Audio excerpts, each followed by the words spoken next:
Hey everyone, welcome back to I Don't Have Time to Read. I get it, life is busy, but who has time to read anymore? That's where we come in. We're diving deep into books you wish you had time to read yourself, starting with A Man Called Ove. Now, if you haven't met Ove yet, buckle up. He's our 59-year-old protagonist, a man of strict routine and even stricter principles. Picture this, a world where sobs are the ultimate good, Japanese cars, well, they're just the worst, and rules, they're practically sacred. It's fascinating how Backman takes this character, who could easily be just a grumpy stereotype, and he turns him into someone so complex, so human. Exactly. But there's more to Ove than meets the eye. Underneath that gruff exterior, there's a story. A story of love, loss, and all the unexpected turns life throws our way. And that story really starts with Sanja, Ove's wife. She was the light in his life, the color in his black and white world. When she dies, Ove is completely lost. The grief is so heavy that he decides to end it all. And even his suicide preparations are meticulous, almost comical. He writes a note, tidies up the house, even buys the perfect hook for the job. It's Ove doing what Ove does best, even approaching death with a to-do list. But then, the universe intervenes, as it often does. Enter Parvana and her family. They accidentally back their trailer right into his mailbox. That mailbox becomes a symbol, don't you think? It's the moment where Ove's carefully ordered world starts to crumble. And it opens up space for something new, something he didn't plan for. Totally. It's like Backman is saying life is full of surprises, even when you think you've got it all figured out. And Parvana, this pregnant foreign woman, as Ove oh so charmingly calls her, she's the catalyst for change. She's like a force of nature. She's warm, direct, and she doesn't care one bit about Ove's perfectly manicured lawn. She embodies everything. Ove isn't spontaneity, emotion, a deep connection to her family and community. And their interactions. Pure comedy gold.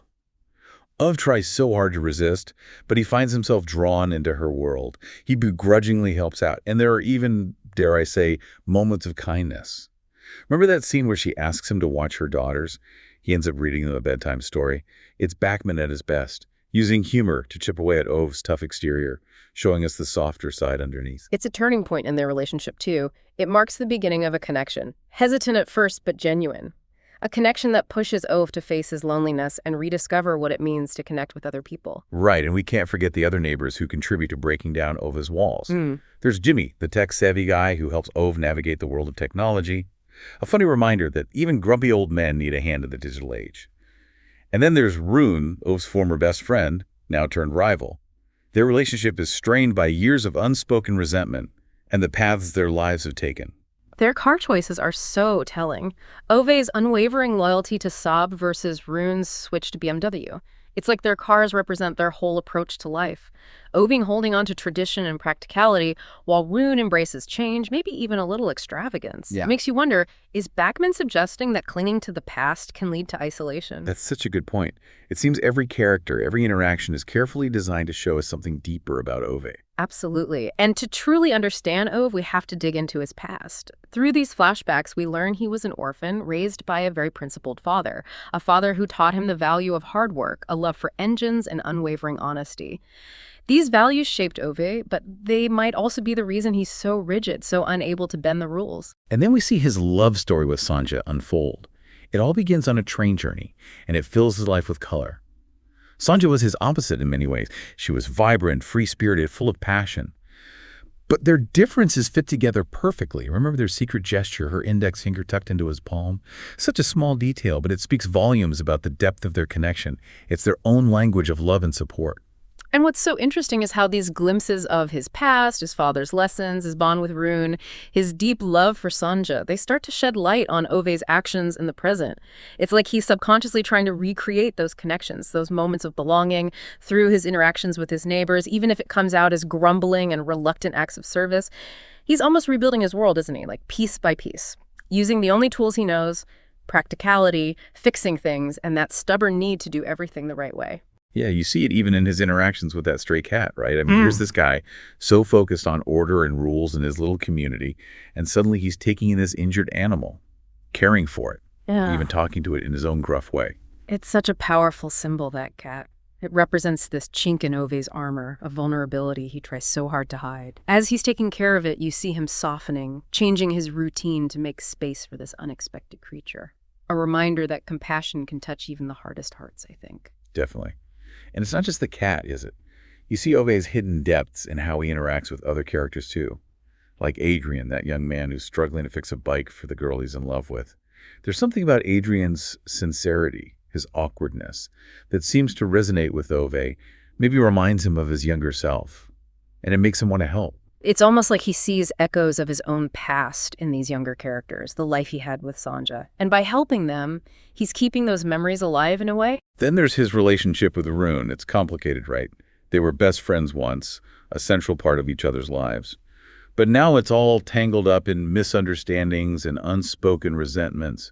We see this play out most clearly in the conflict over Rune's health and how social services get involved. This whole conflict brings up a big theme in the book, doesn't it? The tension between individual freedom and the role of the state. You have Ove, fiercely independent, doesn't trust authority at all. He represents one side of the argument. And then you have the social workers with their roles and impersonal ways. They represent the other side. It makes you think, how do we care for people who are vulnerable while still respecting their right to make their own choices? Especially relevant now with aging populations where it's hard to draw the line between support and intrusion. Exactly. And Backman doesn't give us easy answers. He shows us both sides, lets the reader wrestle with the complexity of it all. But even with all the conflict, you still see glimmers of that bond between Ove and Rune, don't you? Like that scene where Ove, in his own way, expresses his concern for Rune. It reminds us that real friendship can survive, even under all the anger and hurt. And this conflict actually brings about a pretty surprising alliance. Ove, Parvana, and Lena, the journalist, they all end up on the same side, fighting to protect Rune and Anita. It's an interesting mix, isn't it? The grumpy old man, the immigrant mother, the ambitious journalist. They all have their own reasons for being there, their own perspectives. But they come together, form this little community, united by a shared purpose. It really shows how even the most different people can find common ground when they're fighting for something they believe in. Their efforts lead to that dramatic confrontation with the social services representative. You see Ove change right before your eyes. He goes from being this isolated curmudgeon to a champion for the people he cares about. It's such a satisfying moment. We see him let go of his cynicism and fight for something bigger than himself. And in doing so, he finds a new sense of purpose, a reason to keep living, even though Sanja is gone. And it all leads up to that bittersweet ending. Ove's heart, worn down by grief and a lifetime of holding back his emotions, finally gives out. But he doesn't die alone, surrounded by strangers.